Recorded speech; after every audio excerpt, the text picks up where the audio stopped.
Paradise, everybody. Diddy is suing Ciroc and Diageo. So tonight, wanted to talk about that.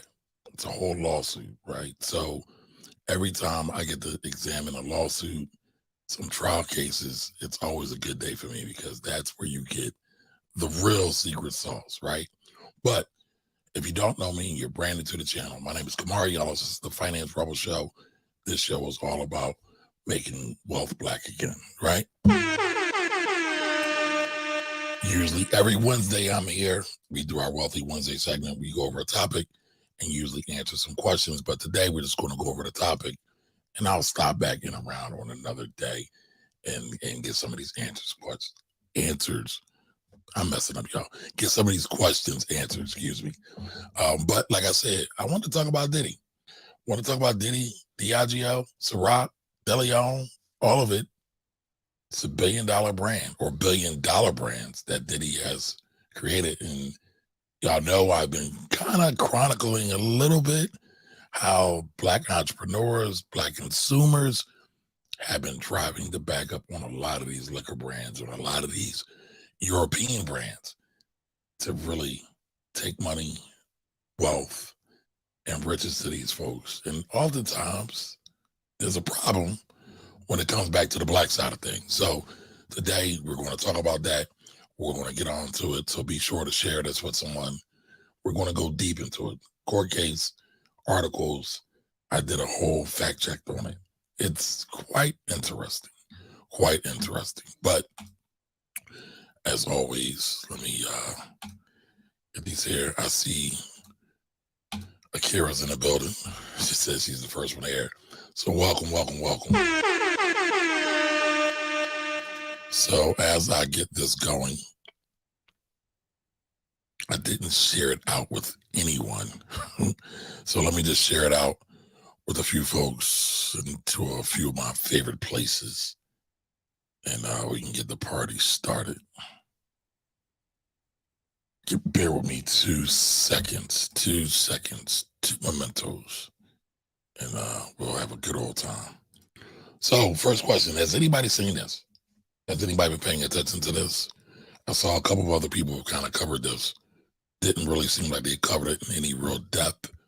But I wanted to go into depth and talk about it and see what it's all about. But let's go. I want to do a little history, right? So again, Diageo has dropped Diddy, right? They're no longer in business together because Diddy, Sean Diddy Combs, filed a lawsuit against them alleging racism in May of 2023. So it's been going on for a minute. And so I'm wondering, was this retaliation? Was this just some plain old, they don't want to do business anymore?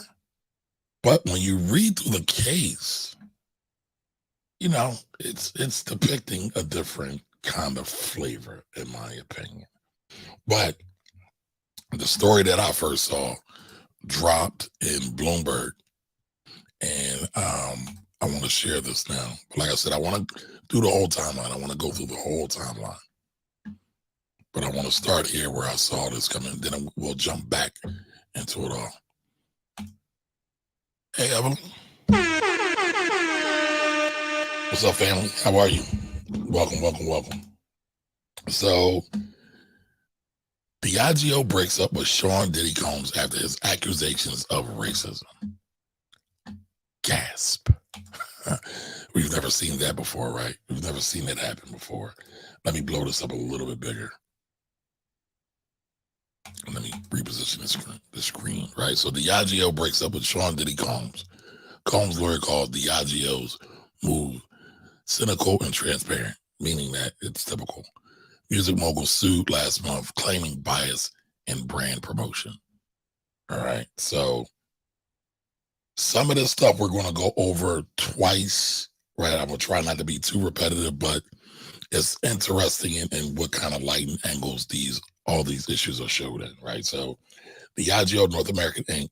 said it's breaking off its business relationship with Sean Diddy Combs after the music mogul accused the world's biggest spirits maker of racism and neglecting his liquor brands. Diageo made the announcement in a Tuesday court filing responding to Combs' lawsuit last month, which accused the company of racial bias and failing to adequately promote his Ciroc, vodka, and De Leon tequila brands. Diageo asked the judge in the case to force Combs' claims into arbitration or dismiss the case. Diageo is profoundly disappointed that Sean Combs, an entertainer and entrepreneur who has amassed nearly $1 billion from a 15-year relationship with Diageo. Can you give it up for the $1 billion? So Puffy Puffy has done over $1 billion in sales and revenue for Diageo by selling the Ciroc brand and also by selling De Leon, which Puffy, and we'll get into this because Puffy got them to buy De Leon, and there's a whole partnership thing which happened. So they have been working together over several years, over a decade, have renegotiated their positions a couple of times, and it seems like it's all not falling apart. But like I said, we're going to get into it. We're going to dig deep into it. So that doesn't work well on the screen. So let's see here. All right. So again, this is the article from Bloomberg, right? So Diageo attempted to end this deal with Mr. Combs. Oops, that scrolled up.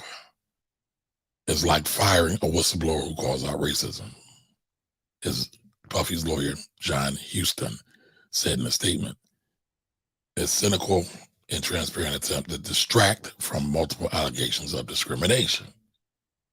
Combs claims in a lawsuit that Diageo paid lip service to promoting diversity in his business relationships while failing to adequately promote his brand.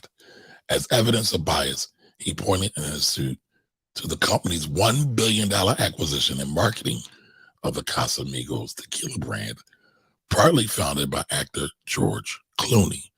So if y'all been paying attention to any of the music, everybody's talking about Casamigos these days. So, all right. But Diageo said in the court filing that it was Combs who failed to support his brand, putting up $1,000 into a joint venture while the company invested $100 million. The Combs parties fails to fund the JV created a contentious relationship, severely damaged the De Leon brand at a critical juncture, and called its promise and potential for growth for several years. So we got the court case right there. Now this is Combs versus Diageo, right? I'll have to come back and we'll do a part two to talk about Diageo's countersuit against Combs Wines or Sean Puffy Combs. But it's rather interesting, right? But like I said, I wanted to go back, right? Because they have been doing business for quite some time. So let's go back here. So here is a Reuters report going back to, let's see, this was when's the date? 2014, all right? So this is the start of De Leon.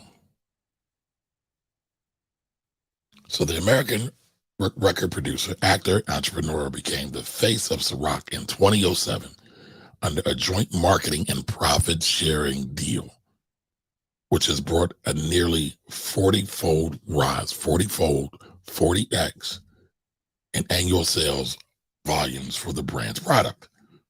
That's a lot, y'all. 40-fold, 40x. While Ciroc, we dated. Now with De Leon, we're married, Combs said in an interview. The deal is way better. That makes me a true owner. So you can get from this statement right here that Combs was originally just a marketer, right? Just the spokesman, so to speak, right? And there's nothing wrong with that. Like you heard him say, he made over 15 years, he's done about $1 billion in business with them. That's no chump change. And He might have not all made $1 billion for himself. However, his percentage, I'm sure, was not chump change. It was not chump change. All right. But here is an article here in Reuters, and I'm talking about it. So again, I find it interesting, right? So here it says second deal with Combs. Since Diageo brought Combs on board, Ciroc sales have grown from 50,000 9-liter cases a year to nearly $2 million. $2 million. So when Combs approached Diageo with the idea of buying DeLeon, the company behind Johnny Walker Scotch and Smirnoff Vodka, this is what they had to say. Sean Combs is a proven growth driver, Schwartz said. This was the president of Diageo North America. I'm not sure if he's still the president, but he was the president at the time when he did this deal. So they were happy. They were all happy like a pig in slop. Everybody was good. Puffy was making them plenty of money. Puffy was engineering deals for them. And now, fast forward to 2023, we had a speed bump, a major speed bump. I wonder why that is. Like you saw, 40-fold. Went from 50,000 cases to over 2 million cases a year. Now, that was in 2014. Those are big, big, big numbers. Give it up to Puffy for being the ultimate marketer. I know many people will frown upon this deal and say, oh, this deal was trash because he didn't have equity, but he got a big ass paycheck. And so at the end of the day, a big paycheck can buy you some equity in something else. And as you see, it got him some equity in DeLeon, but the case is now, was it worth it? Did he really make any money out of it over the long haul? Could his money been used, his money, energy, and talents been used somewhere else? That's the question that remains to be seen. But if you also go back to the Bloomberg article where they talked about Diageo and what they wanted arbitration or to dismiss it, but they said arbitration first. So typically when you know somebody has a claim, you want to try to avoid court. And I'm not a lawyer. I don't play one online. I watch them on TV sometimes, but I don't play any online. I'm not a lawyer. I am just a money nerd, a business nerd, and I love to review these cases. But usually when somebody doesn't want the smoke, they don't want trial because they know when they get the trial, it's going to be hefty. So they rather do some type of arbitration. And a lot of times in contracts, arbitration is already set up as the course of mediating any problems. Clearly, that is not the case in this suit. So there's no forced arbitration. So again, I think it's off. I think it's very interesting. But as we said here, and they're also claiming that Puffy only put $1,000 into the joint venture while they invested $100 million.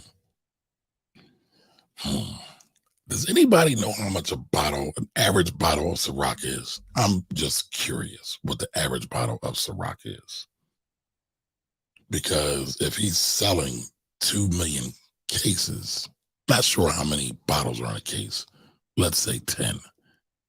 So there's 10, but let's assume 10 bottles in a case. There's 2 million cases being sold now. So there's approximately 20 million. Again, these are all hypothetical. 20 million bottles of Ciroc being sold.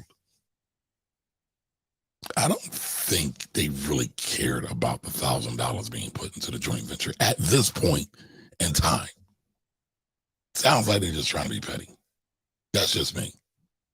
Because they've been comfortable eating on Puffy all this time. Now, I want to share this. Again, I find all of this stuff super duper interesting.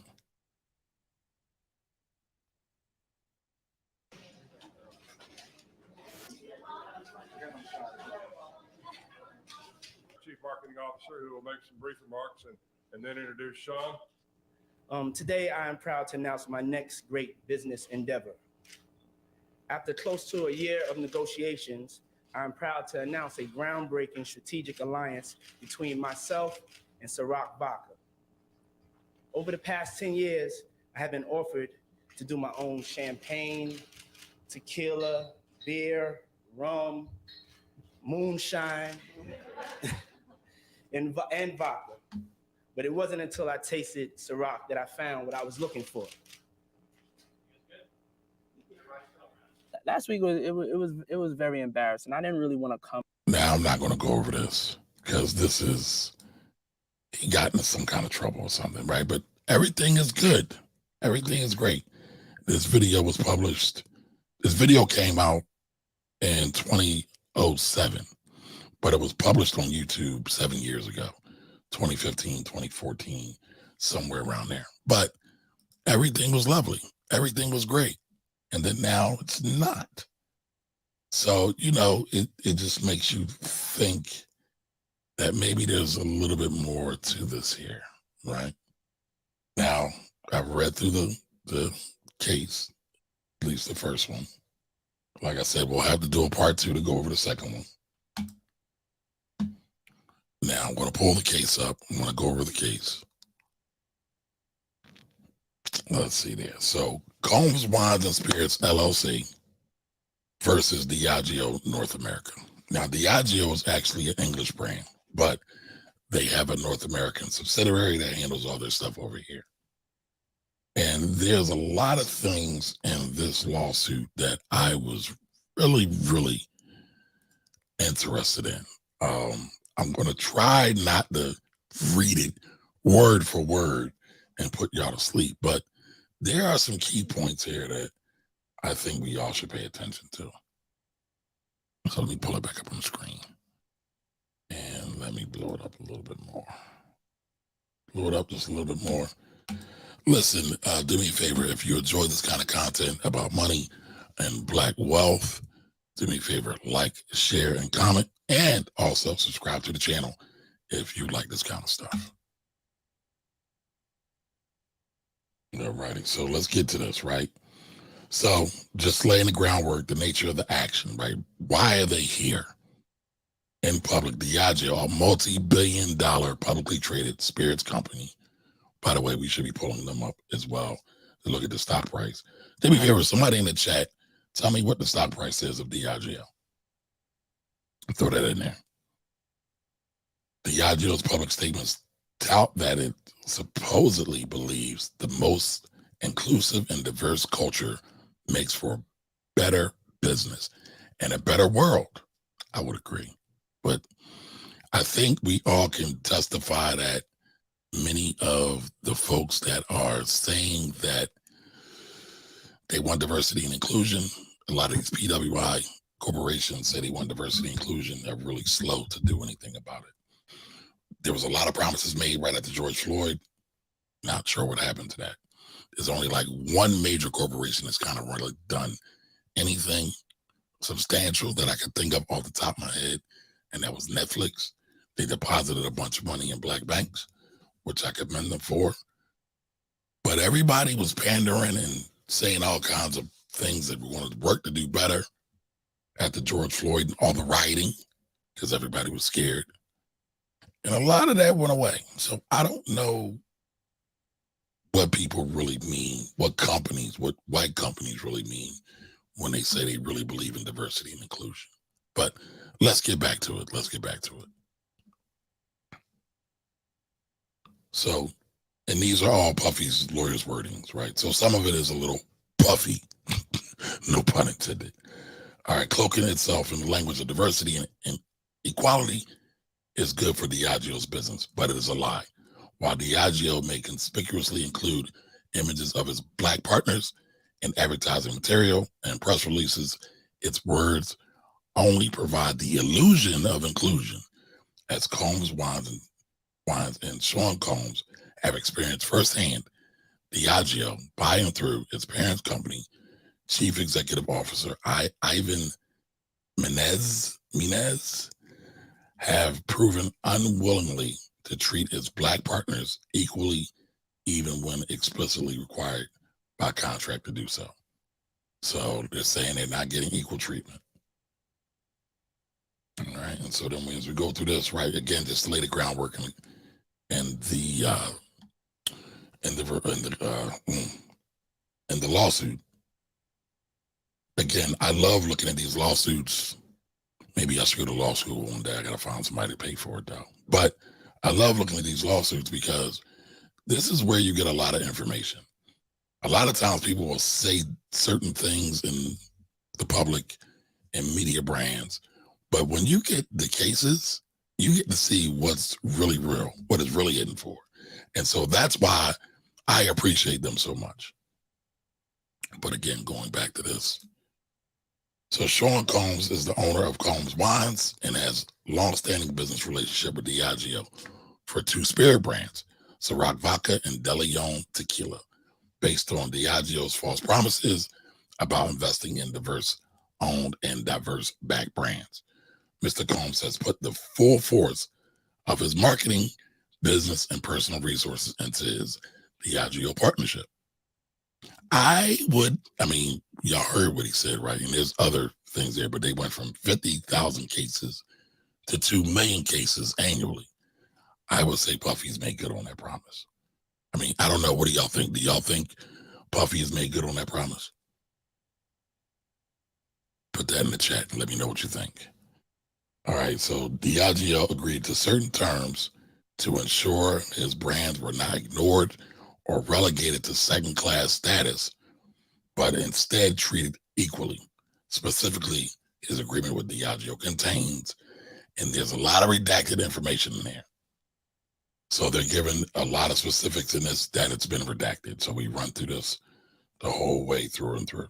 But even going through the redactions, there's a lot of jewels here. All right, so here it says, rather than equal treatment, Diageo has treated Mr. Combs and his brands worse than others because he is black. Now, so they want to say Puffy's going to play the race card. All right. So Diageo has typecast Ciroc and DeLeon, apparently deciding they are black brands, not national brands, not global brands, but black brands. That should be targeted only to urban consumers. Now,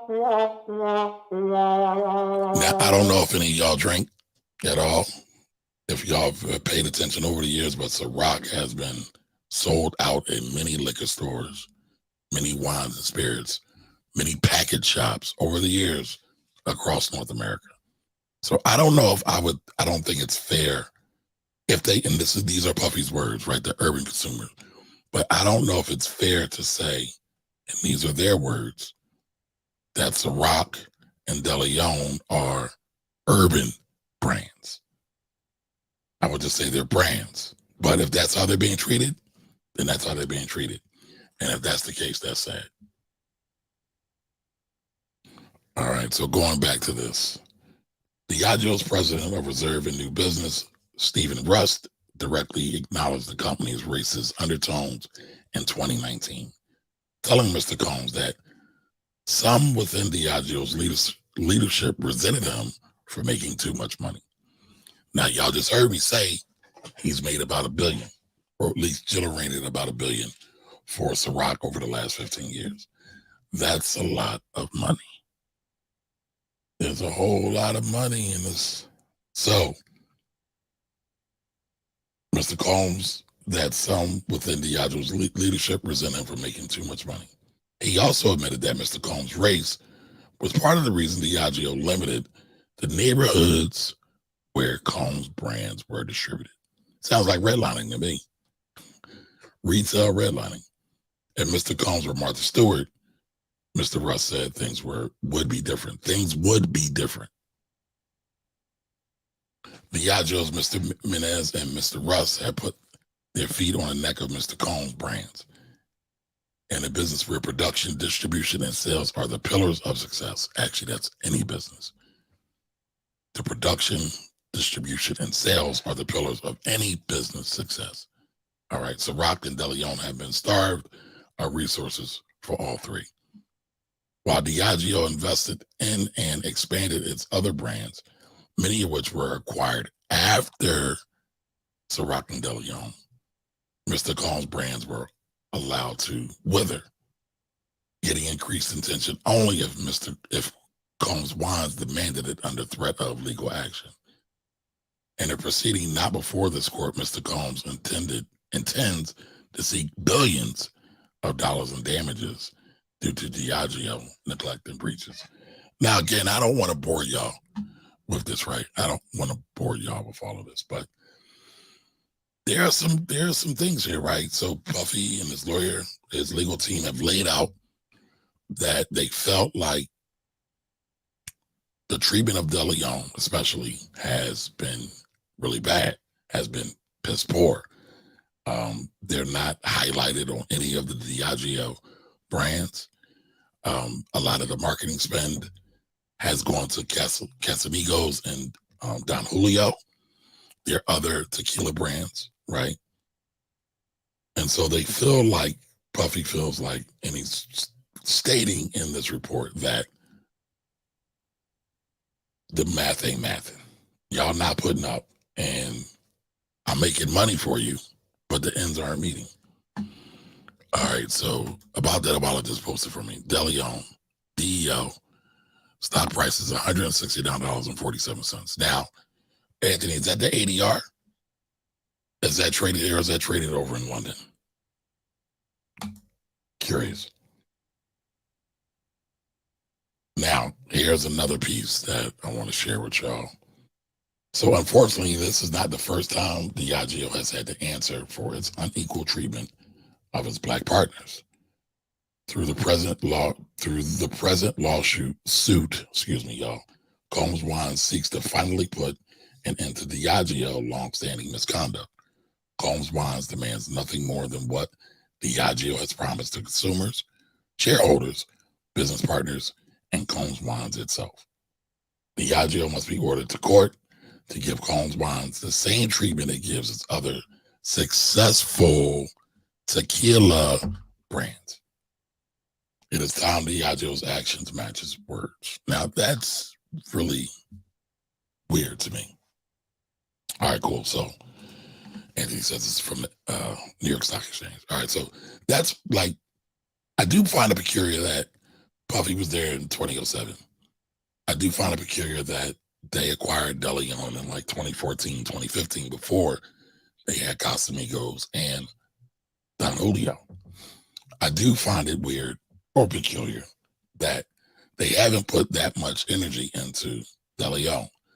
Now, I haven't thoroughly researched this, but Puffy's original deal for Ciroc, I believe, again, was just for a brand partnership, spokesmanship, right?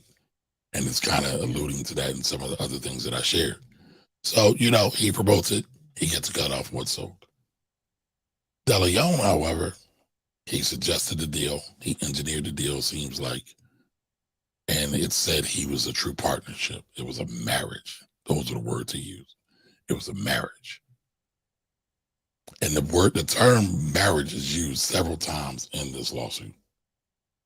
So it sounds like Puffy came to the table bringing everything that he had and trying to put his full faith, power, and might behind Ciroc and DeLeon, but he was kind of hamstringed. Again, I'll have to look at the other side of this, but 2.15% dividend. Interesting. But I don't know, y'all. I don't know. What do y'all think so far? Let me know in the chat. What do you think? Are y'all following what we're talking about here? So Puffy was able to do wonderful things with Ciroc, increasing its distribution by over 40-fold, 40x. Then gets into a partnership deal with Diageo for DeLeon, which he has equity in. And it doesn't seem like they're promoting it as much. Now, usually the rule of business is just to make money. So why, he's got a track record, so why would there be an issue now? After all these years, why is there an issue now?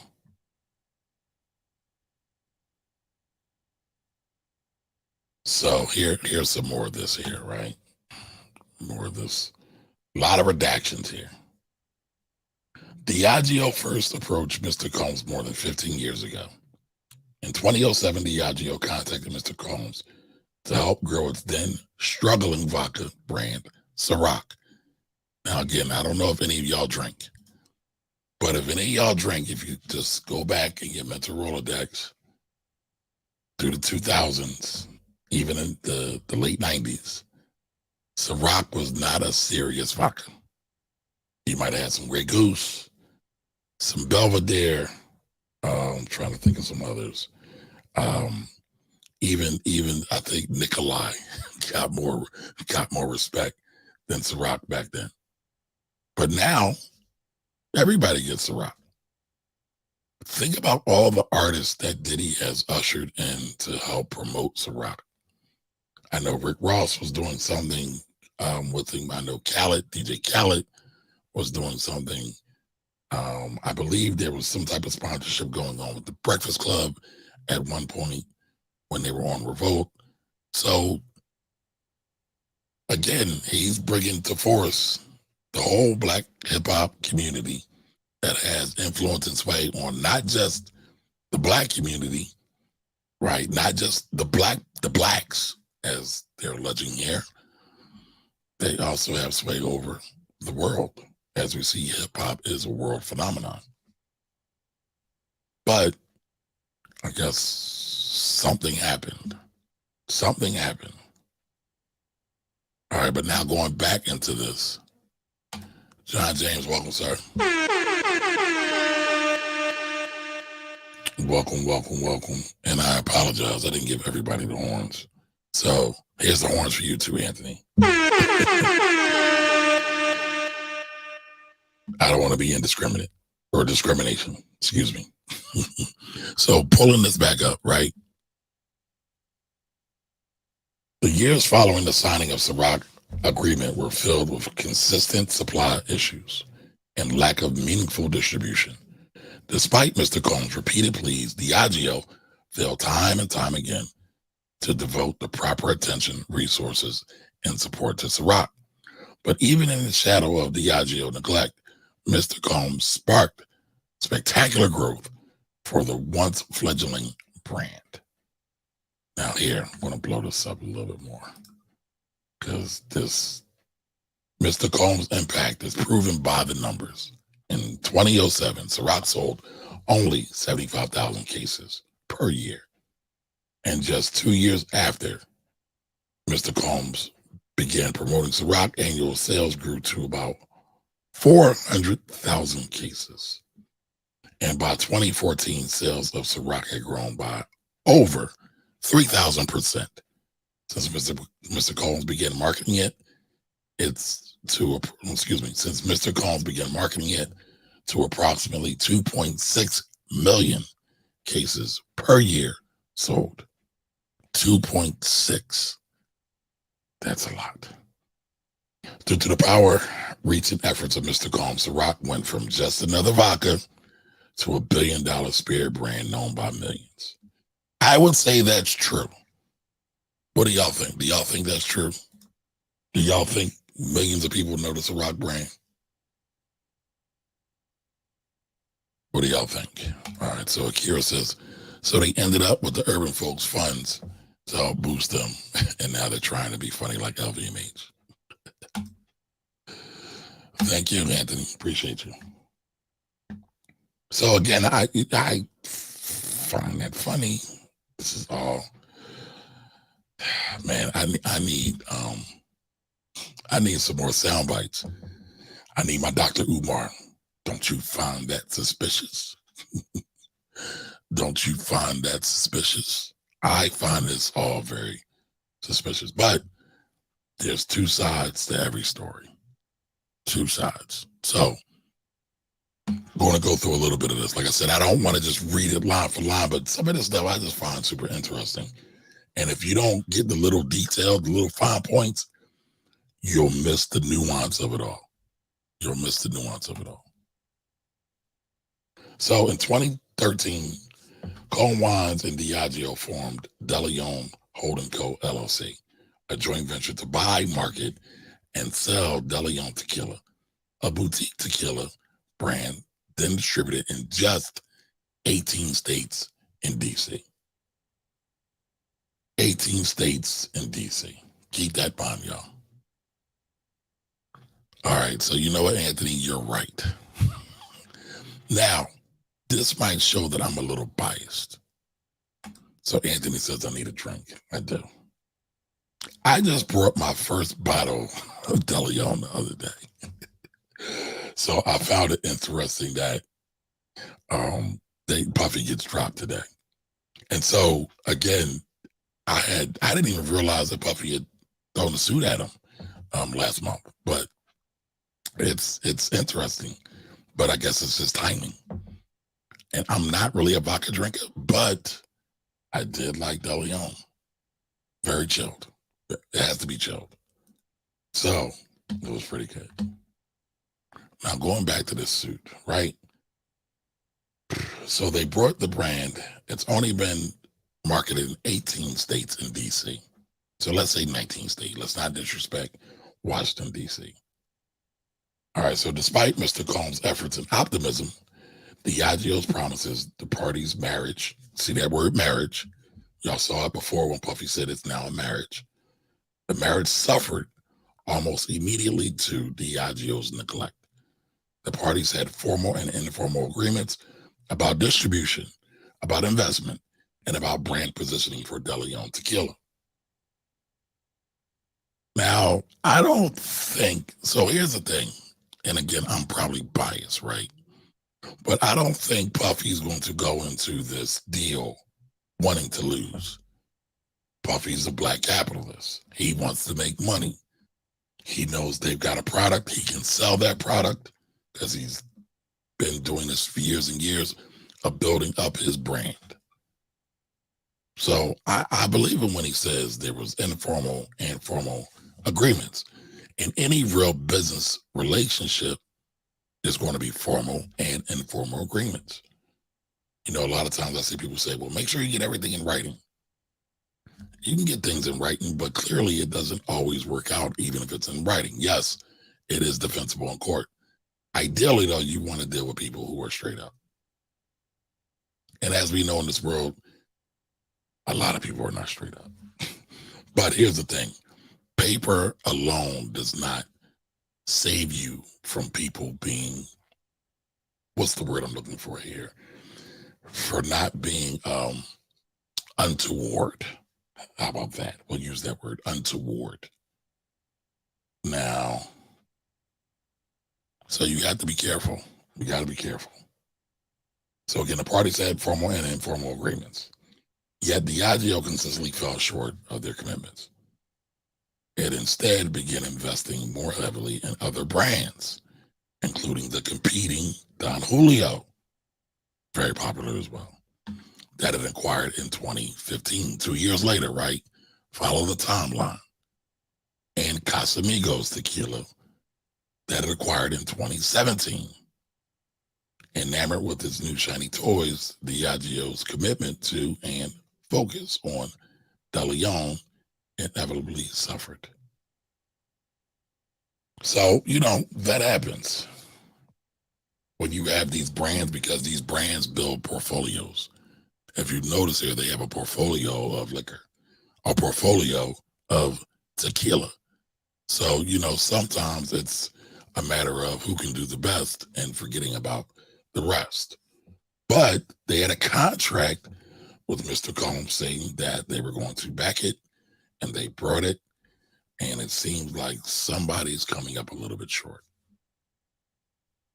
All right, so going back into this, left alone to save De Leon, while Diageo invested more than $1 billion to acquire competing brands, Mr. Combs redacted, but Diageo again left Mr. Combs out to dry.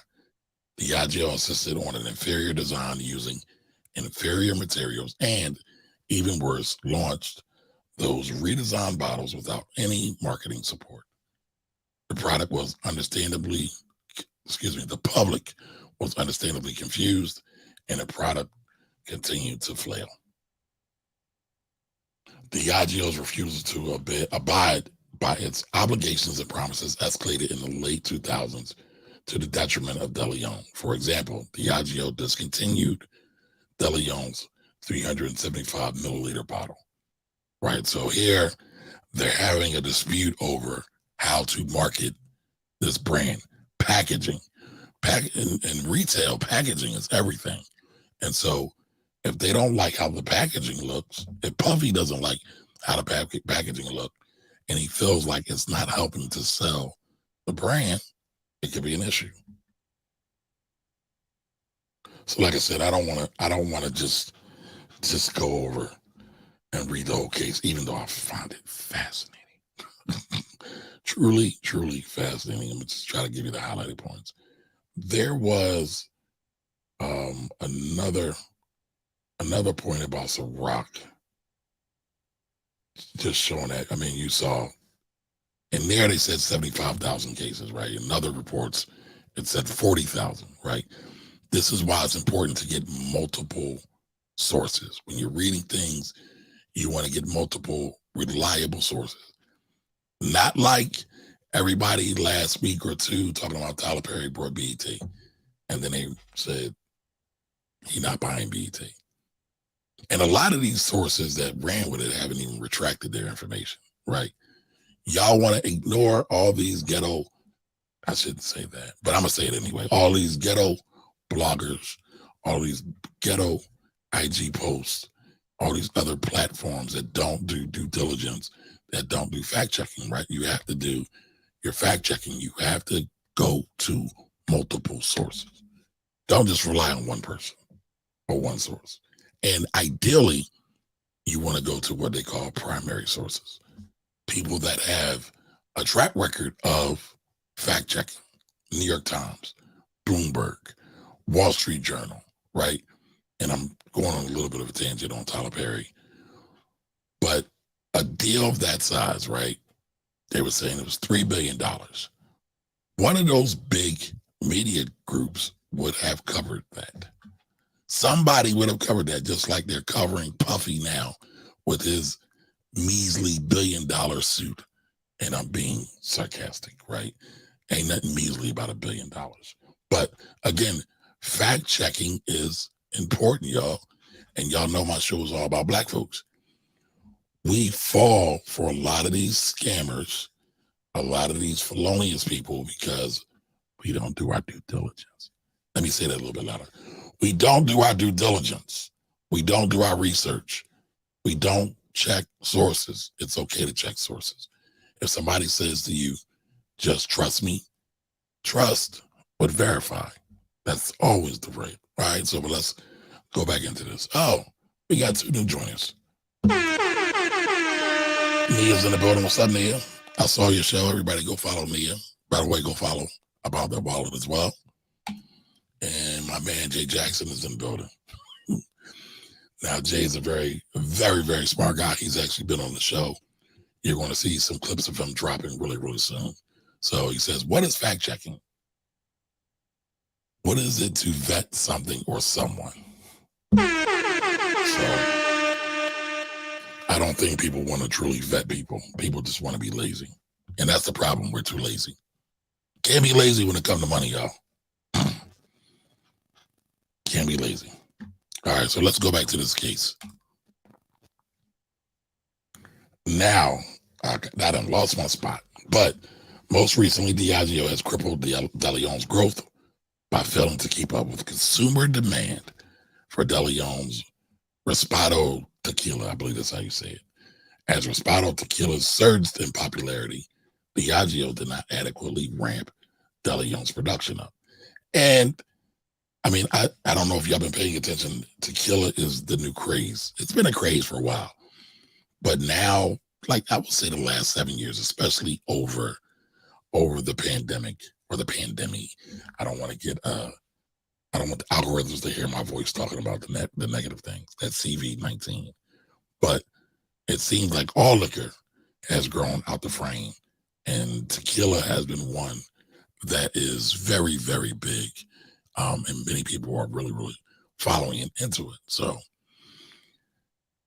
and I know Ciroc has been out of stock in a lot of places over the years because the demand was so high. So what do you do when demand is high? You have to ramp up your supply. This is $1 billion firm. You would think they would be adequately equipped to do that. You would think they have the infrastructure to do that. But let's keep going back into it. Adding salt to the wound, the Combs team have had for years foreseen this trend and have pushed Respado as the would-be or should-be hero of the DeLeon portfolio. Had Diageo not discarded the Combs team's guidance back then, the DeLeon brand would never have been caught flat-footed in 2022 and 2023. All right, even more redactions here, right? So that's probably about some money or some sensitive information.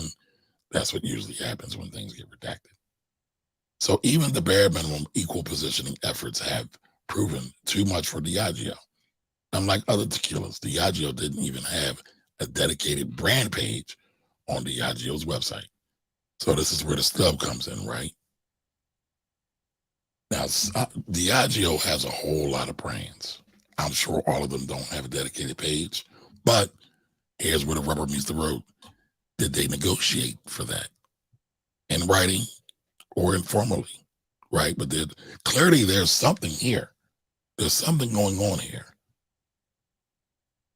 This unequal treatment extends to sales and distribution. The lack of attention has become clear in the marketplace. Multiple distributors have told Combs Wines that Diageo has not spoken to them about DeLeon or Ciroc. Now, again, this is interesting, right? Because Ciroc is a known brand. Ciroc has been making money for them, hand over fist. But they're not promoting it. They're not getting it out to the distributors and into the stores. I wonder why that is. So other distributors lack even the basic information about the brands needed to decide whether to carry the brands, right? That's usually what wholesalers do. They'll go out to some of the retail locations. They'll scout them out, see if they're interested in the brand, see if it makes sense. Excuse me, y'all. See if it makes sense for them to carry it, develop a relationship, and then, see if there's a want and a need from their customer base for it. And if there's a want and a need, they'll usually go back to the wholesaler and say, hey, let's try a case of this. Let's try 2 cases of it. 2 cases of this. Let's see how it goes. And then go from there.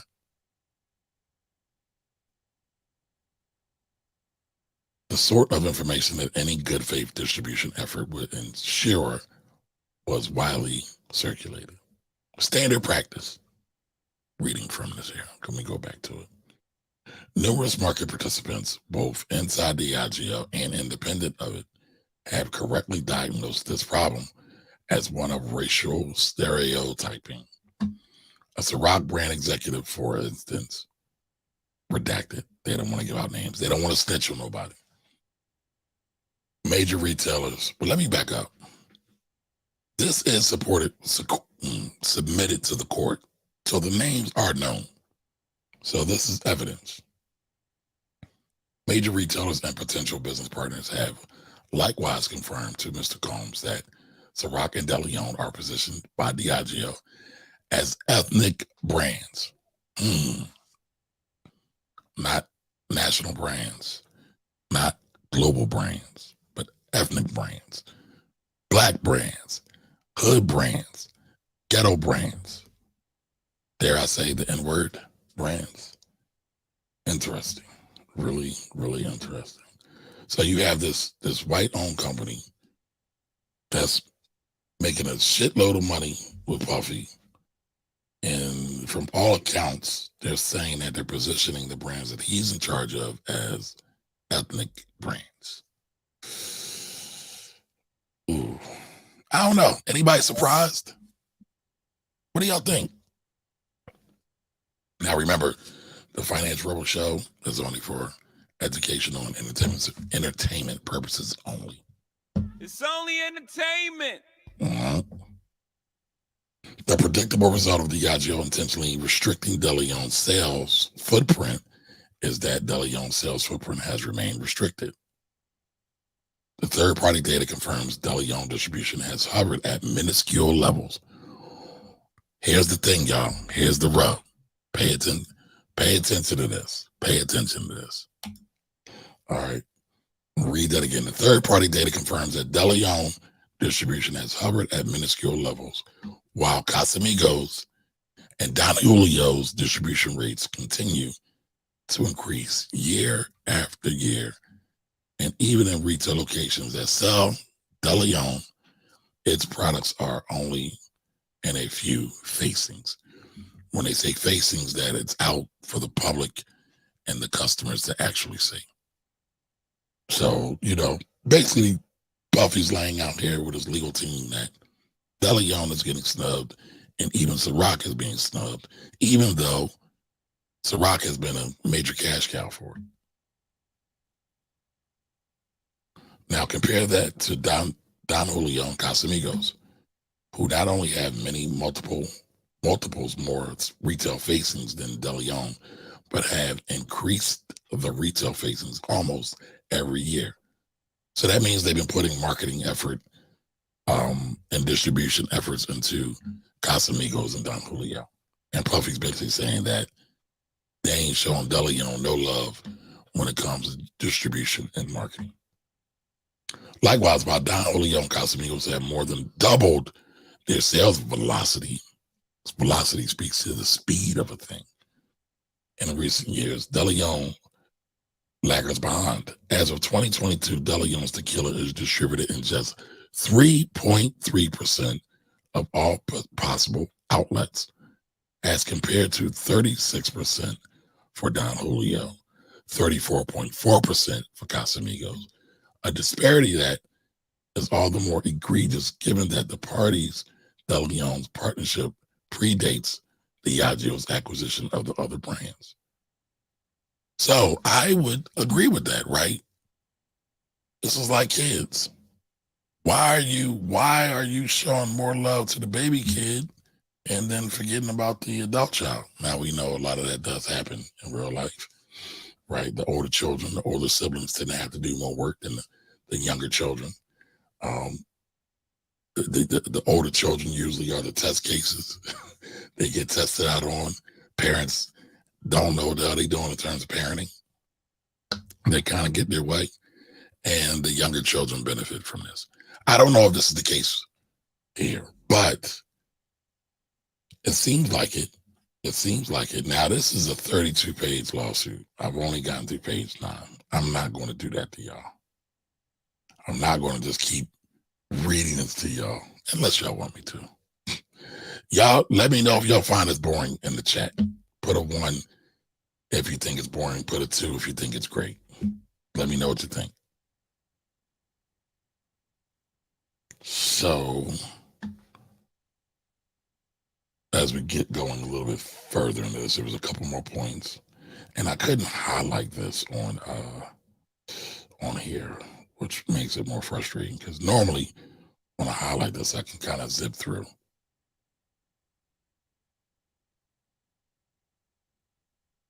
Let me see.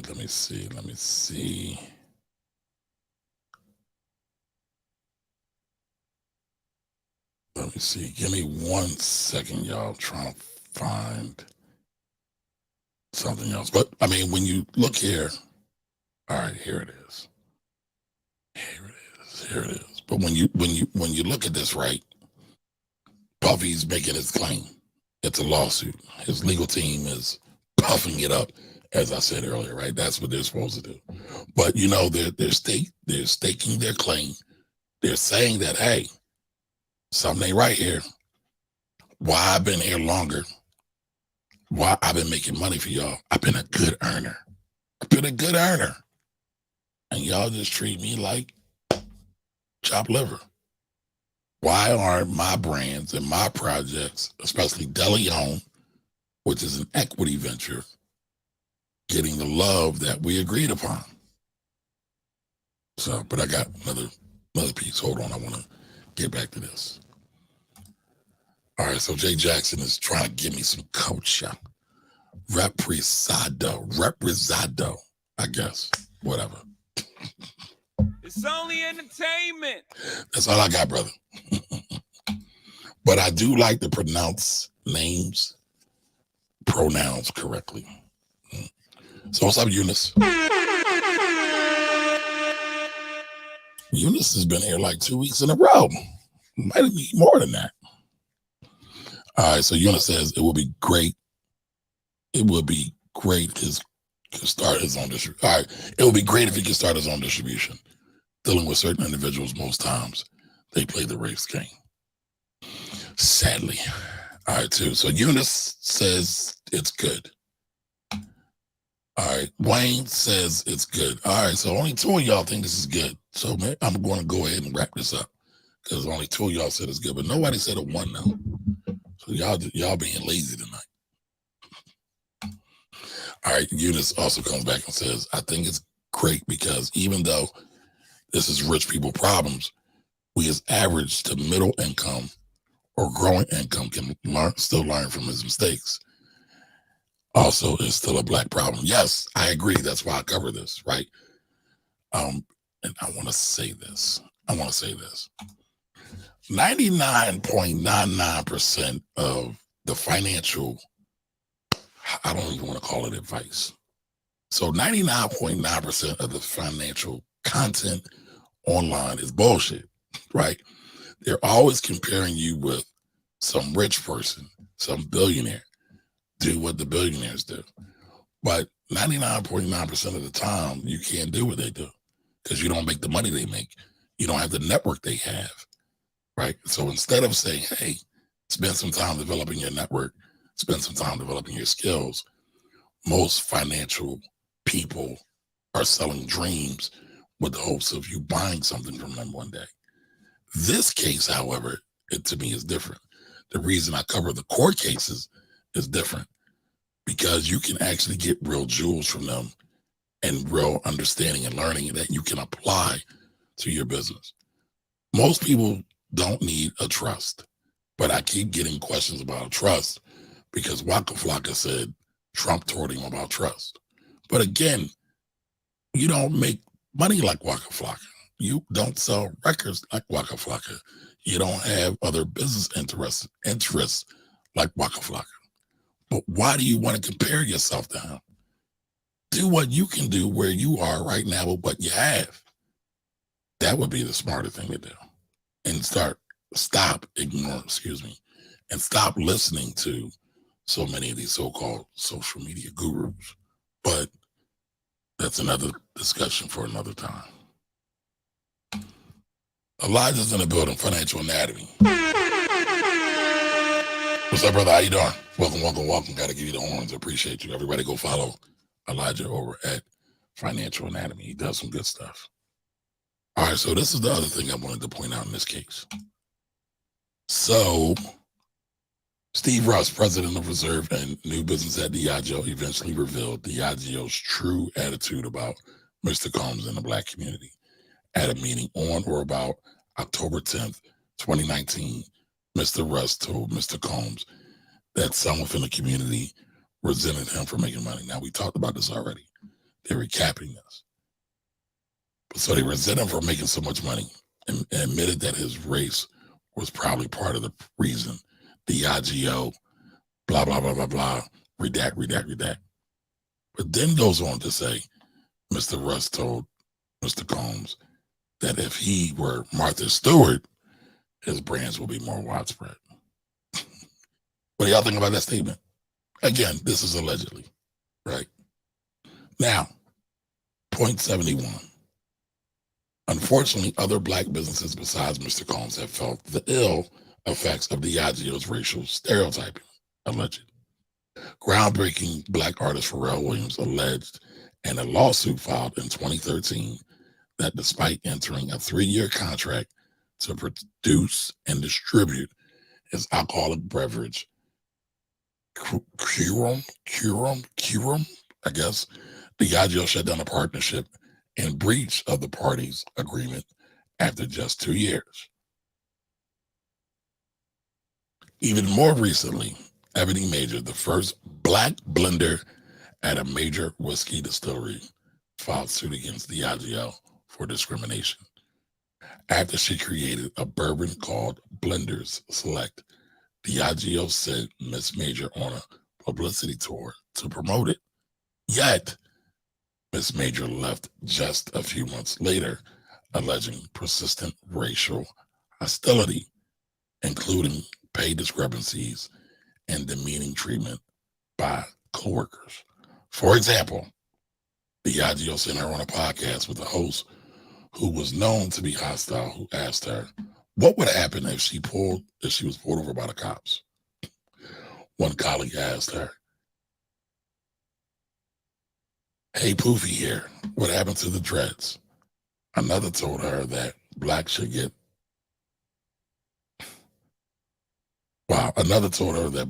over statues. Now, I want to share this with you.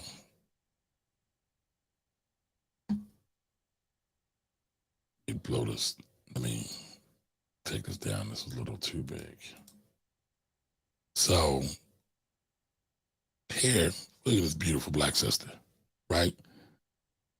For one, black whiskey maker accolades and now lawsuit. So, there's a track record. It's not just Puffy. It's Puffy. It's Ebony Majors and Pharrell.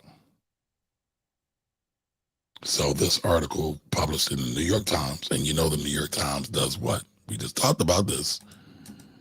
They fact check. So, you know, whatever's put in this, more than likely, you know what is put in this article was fact checked. So y'all, I'm gonna put this in the description and everybody can go read the article. But this just goes to show that there's something going on here. I don't know if it's just contract disputes. I don't know if you know, it's just a coincidence, but something's going on here. Something is going on. But let's go back to the case. Let's go back to the case. So I don't know. What do y'all think? What do y'all think so far? Does it sound like Puffy has a case? Do you think this is bullshit? Do you think Diageo's right? Do you think Diageo's wrong? What do you think? Throw it in the chat. All right, so Miss Major's experience paralleled Mr. Combs' own unfortunate experience with Diageo. Accordingly, on April 25th, 2022, so again, this timeline, right? Got to pay attention to the timeline. Mr. Combs expressed his frustrations about Diageo's discriminational conduct to Diageo's North American then president, Deborah Crew, via an email. All right, so there's an email. So they got receipts. They not making this stuff up. This is the email. It's redacted. So again, now this is point 74. Mr. Combs tries again to diplomatically resolve business issues. Mr. Combs has given Diageo every opportunity to correct its conduct. Excuse me. Mr. Combs has given Diageo every opportunity to correct its conduct. Among other things, Mr. Combs sent Diageo a timeline of their key failures, including those described above, along with proposed paths forward. Mr. Combs was reportedly raised by Diageo's executives. Hold on, y'all. Mr. Combs has reportedly raised with Diageo, so he raised issues with Diageo over the executives has significant concerns about redact. None of these efforts worked. May 20th, 2022, Mr. Combs reached his breaking point, contacted Mr. Menzies about the issues he had faced throughout the partnership. He stressed, "I will not continue to be treated this way. And if Diageo is truly committed to diversity, you can never treat another person of color this way." Now, I do think that's a little puffery. But who knows? It could be true. Mr. Combs also explained that Diageo continues to be sabotaged by, Mr. Combs also explains that DeLeon continues to be sabotaged by Diageo management and neglect. Mr. Combs made clear that DeLeon was a priority for Diageo. He was treated as a partner the way he was promised. Don Julio and Casamigos were prioritized over DeLeon, and Diageo repeatedly made unilateral decisions that materially damaged the brand.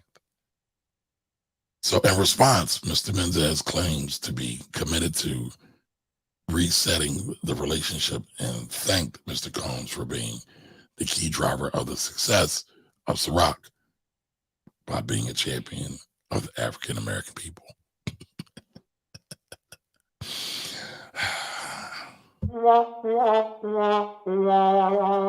So if this is indeed, all these things are true, it's sad. It's sad. It's sad. But I hope they can figure it all out. I mean, they go on further to talk about some of the supply chain issues they were having. Again, how DeLeon was not prioritized. They keep beating that drum over and over again, as you would expect, as they should, right? But, you know, again, the timeline is kind of interesting, right? It's setting forth that Puffy's been here. Puffy's been doing that work. Puffy's been branding. I know probably everybody in our audience, my audience, has seen this. I'm sure you've seen Khaled with some Ciroc, French Montana with some Ciroc, a few other celebrities. I can't even remember all the other spokespeople he has in his camp, but he's been getting it out there. He's been getting it out there. So again, you know, kind of like LVMH, as Akira talked about earlier, we covered that, how a lot of these European brands or European-centric brands make money off the Black community and then just kind of walk away. Now, again, to be fair, to be objective, I don't know what the other side is. That's why I said we have to do a part 2 so we can read the other lawsuit. So I had to take that up. But what do y'all think about all this? Is this just standard practice for black creators, Black entertainers working with major corporations, or is it something different? Put that in the chat and let me know what you think. So I'm looking now to see if I can find other hip hop ambassadors, because I can't think of them all.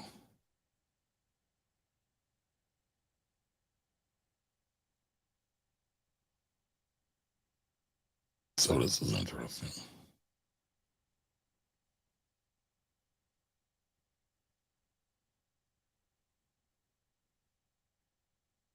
So this is interesting. Let me share this with y'all. Share this with y'all. Rick Ross reveals he went from being unpaid ambassador for Diddy to $1 billion richer within a year. Why? It takes time and hustle to become a real boss. Rick Ross leads the example with his endeavors.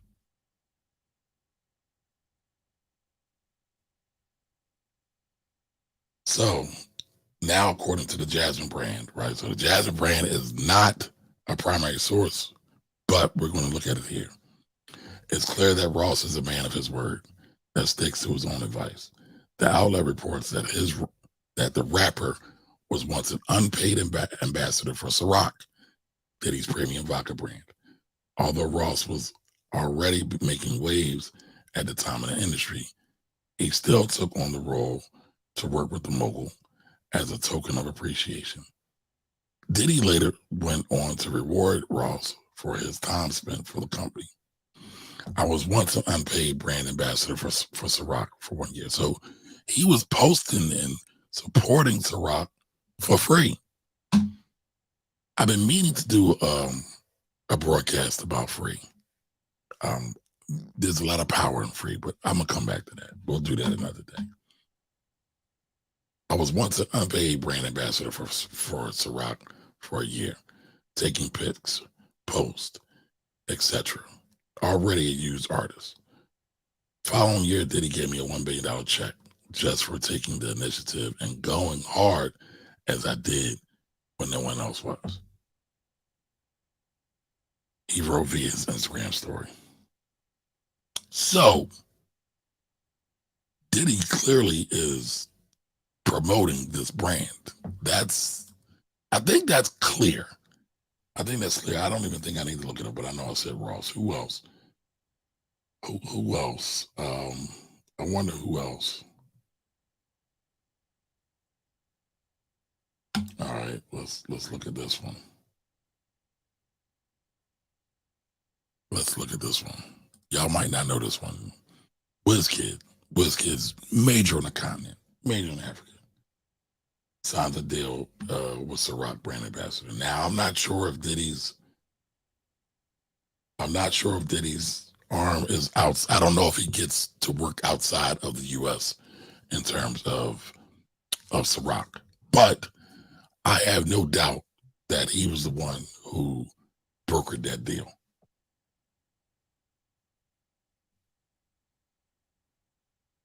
I'm trying to see if it'll say it out here, if it'll say it clearly.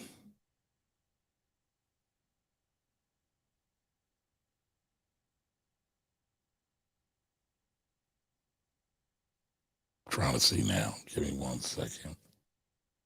I don't see it, but clearly he had a hand in that. He had a hand in that. So Diddy is clearly making value, creating value.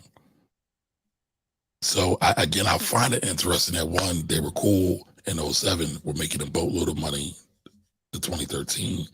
2013, it was so good that they undertook buying a whole new liquor brand, the Diageo, right? The numbers weren't disclosed. I haven't seen those. They were fine.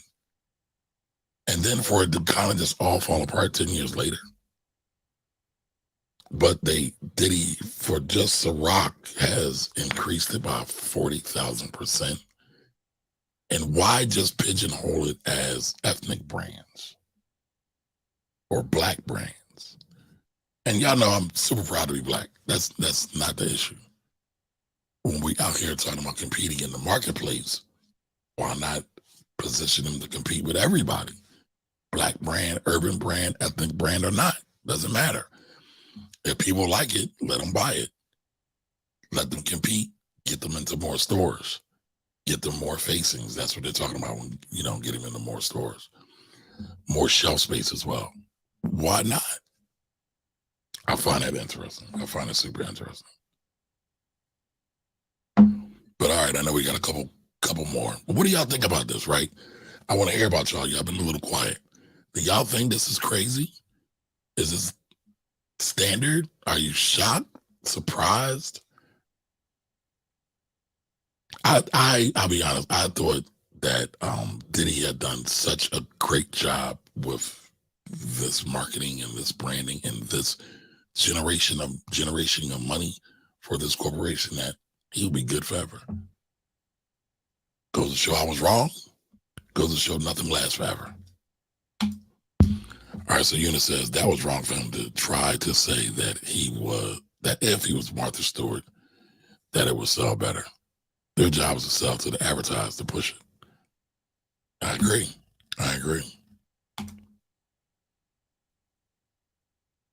Eunice says, I believe it's a hidden agenda. They started off well with the first alcohol that he was selling, and now they don't want to advertise to push the new one. Yeah, that's what I'm getting. That's the vibe I'm getting. That's what it seems like they're putting down. I don't get why. I don't get why. Listen, do me a favor, y'all. If y'all enjoying this, do me a favor, share, like, comment, subscribe to the YouTube channel. I am fighting these algorithms. Algos. So, and remember, every Wednesday, 8 p.m. we are here. Might be a little late sometimes because of family or clients, but I'm going to be here. I'll let you know in advance if I'm not, unless it's an emergency. But again, I'm really, really interested to hear what y'all think about this. It's a shame that in 2023 that it seems like, or it appears allegedly, that people can't just do business on sake of business. People can't do business just based on the content of character and not the color of skin. But again, I have to be objective. I try to practice being objective. Got to wait to see what the other lawsuit says. So I'm going to withhold judgment until we go over the other lawsuit. Now, if you're interested in me doing or reviewing the other lawsuit, put a 1 in the chat. Let me know. Let me know. Let me know. Because y'all been a little quiet tonight. Y'all must be multitasking. But let me know what y'all think. Let me know what y'all think. So, let's see here. Did I miss anybody? All right, Diageo. The one thing I did want to look at their stock performance. I wanted to look at their stock performance over the years. Because the puppy is helping to drive the top line and the bottom line. There's something to be said about that.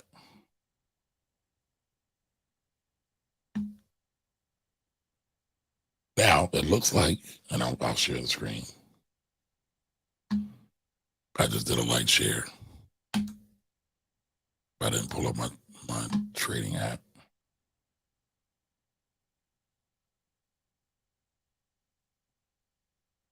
Oops.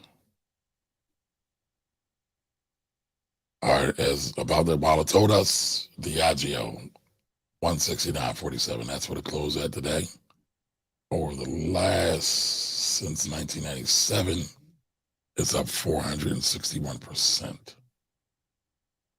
So Puffy got on board in 2017. I believe it was October-ish, somewhere around there. And if you remember, that was the start of the Great Recession. So they've been through some things. But since 2007, stock price has been up, but looks like it's following the regular track of the market also. So it's a $94 billion company. $94 billion company. Jeez.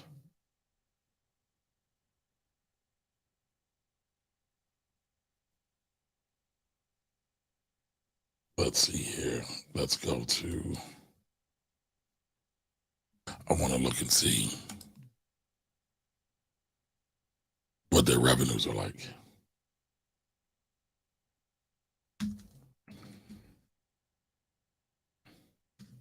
I probably all drink something from Diageo and don't even realize it.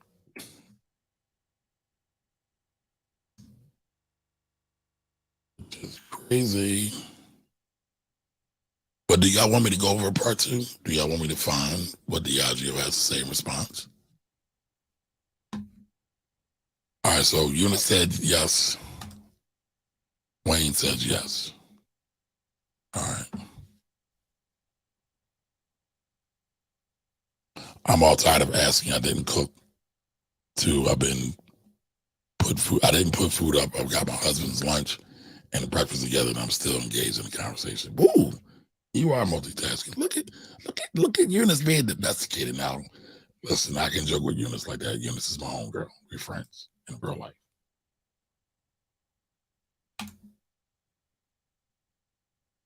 You go, girl. All right. So Elijah says yes too. So I got three yays. 3 yays. Let me get 2 more. If I get 2 more, I'll do it.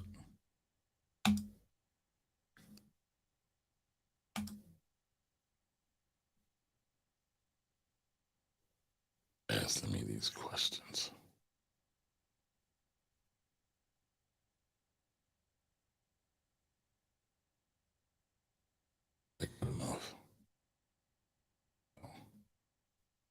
I don't think that's old enough either.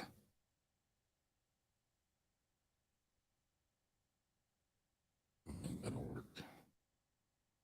All right, so I wanted to look at some of their brands. So Johnny Walker Black Label is one of their brands. So Johnny Walker's a brand. Guinness is a brand. Tequila is a brand. Bailey's is a brand. Jeez Louise. Kettle One. So they do distribution for all these brands. All right, Nia's coming in the door. I need one more. One more.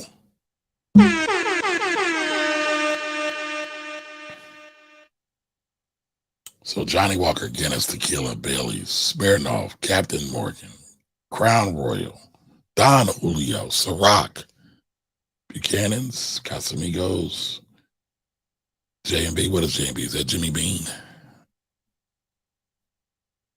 And Kettle One. They got a couple.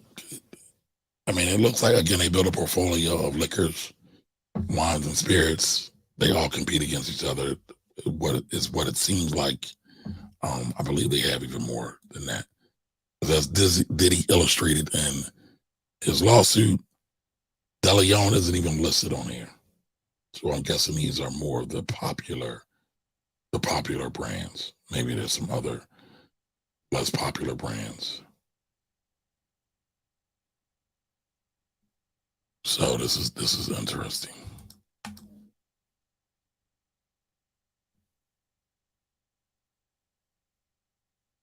Now let's see. Now I always tell y'all I love reading the annual reports. There's a lot of jewels and gems there. So this is the annual report. It would help if I would share it with y'all. There we go.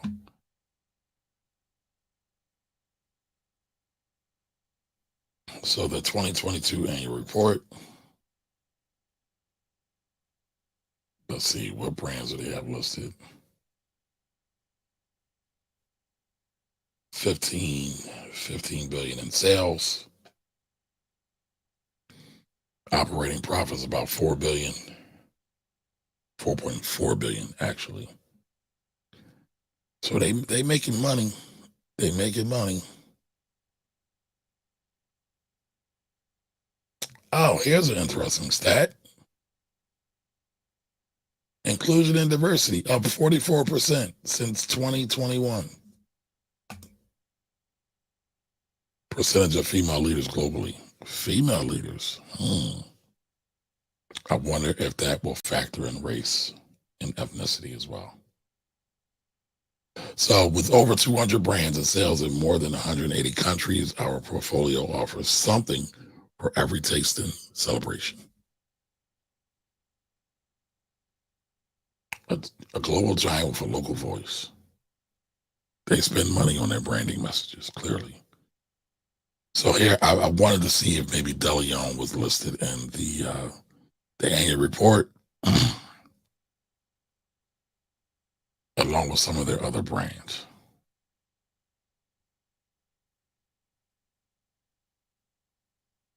So let's see. Let's see.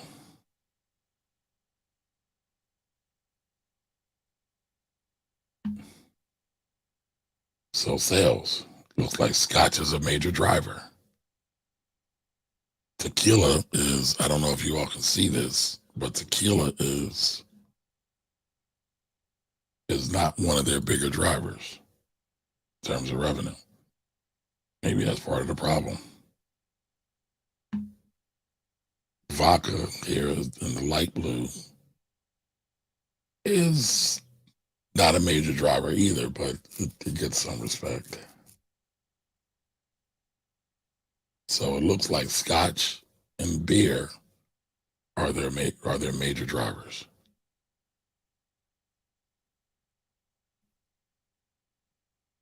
Maybe that is the problem.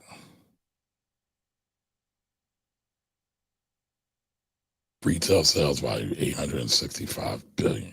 Jeez. Total equivalent units of alcohol sold 5 billion. they are getting to the money.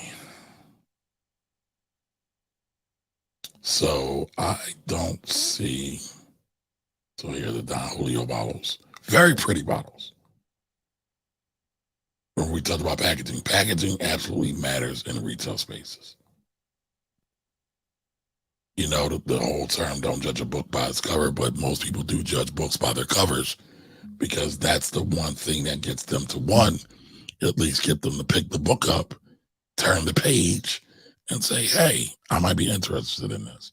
Same thing for the liquor bottle. The prettier the bottle, the more potential you'll have to sell it, right? It's just thing people like beautiful things.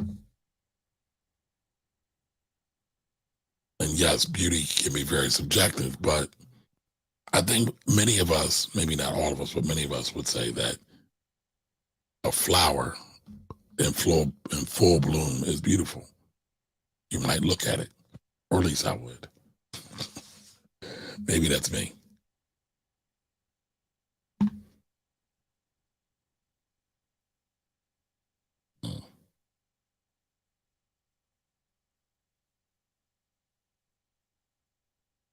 All right, so I won't bore y'all with this. They've got some black faces smattered about here. I guess they're looking to get their diversity and inclusion on. Supporting supply chain.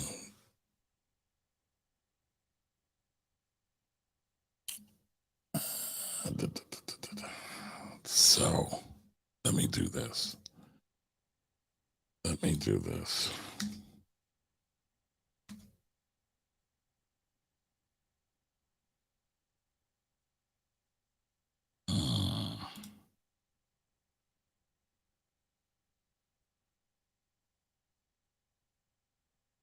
So again, Puffy's all in this. It's going to be interesting. I don't expect this to end quickly, and nor end cheaply. Anytime you get lawyers involved in this and the thing, the costs go up. Yesterday's price is not today's price. So, all right, well, we got 4 people. Didn't get the 5. So, but you know what? I'll still do it anyway. I'll cover it. I'll figure out what the Diageo lawsuit was, find it out, and we'll go over it. So you're gonna say, yes, it could be part of the problem that a lot of people don't buy tequila a lot through that company. Well, yeah, maybe not through that company. But they got some of the biggest brands, right? And it's been a growing concern. So I don't know. I don't know. You would think they would do more. You would think they would do more. But listen, I've been on for too long. I don't want to bore y'all anymore. I hope y'all enjoyed tonight's presentation of Puffy versus Diageo. Again, let me know who you think's going to win. It's almost like David and Goliath. Even though people think Puffy's super rich, he's not $85 billion rich. So this is going to be interesting. He will probably have his day in court. Puffy's company is registered in New York. Their company is registered in New York. So quick fact, typically when your business is registered in a place, that's where you go to court in a place. So they'll both be going to court in New York. So hopefully it won't be too long. But again, I don't think it's going to be quick. But I will say this. I wouldn't be surprised if Puffy got a settlement. But we'll see. We will see. Let's see what the units say there. All right, I did think this was very interesting. Have a great rest of the evening. Yes, ma'am. Thank you for joining us. Continue to make them vittles for your husband. That's a very honorable thing you're doing there, ma'am. But no, seriously, that's awesome. But listen, everybody, thank you for joining me. This is the Finance Rebel. This is the Finance Rebel Show. As always, do me a favor, if you enjoy the content and you're new here, go and subscribe to the YouTube channel over there, The Finance Rebel. And you can also find The Finance Rebel on all social media platforms, Twitter, Facebook, Instagram, and YouTube. All right. So until the next time, I will see y'all soon and have a wonderful, great rest of the week. Later, y'all.